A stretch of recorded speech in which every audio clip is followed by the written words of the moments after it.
Hello mga mamis! Naghahanap ba kayo ng ulam o pambaon idea para sa mga bata?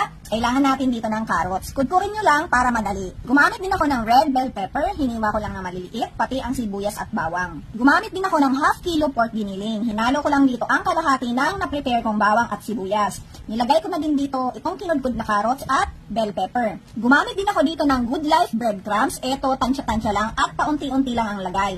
Naglagay na din ako dito ng isang pirasong itlog. Magdagdag ng breadcrumbs kung medyo basa pa ang mixture. Lagyan natin ng pampalasa, paminta at asin lang ang gamit ko. Kapag okay na, ilagay sa freezer ng around 15 minutes. Prepare na natin ang pang-coatings. Gagamit lang tayo ng itlog. Gagamitin ulit natin ang natitirang Good Life breadcrumbs para crispy ang ating meatballs. Ito pala ang kanilang new packaging. Kakailanganin din natin ang kaunting flour. Para sa paggawa ng meatballs, gamit kayo ng 1 tablespoon para pantay-pantay sila. At kapag prinito, luto hanggang loob. Maglagay ng cheese as palaman. I-coat lang muna sa flour, sunod ang eggs at breadcrumbs. Ganun lang, tapos repeat procedure. Sa recipe na to, makakagawa kayo ng 50 plus meatballs. Marami na siya, kaya pwedeng i-stock. Sa pagpiprito naman, deep fry ako mga mamis. So simple lang naman ang kasama nito. Magtuna muna kayo ng instant gravy sauce. Isahin lang ang sibuyas at bawang. Isunod ang mushrooms, timplahan ng paminta.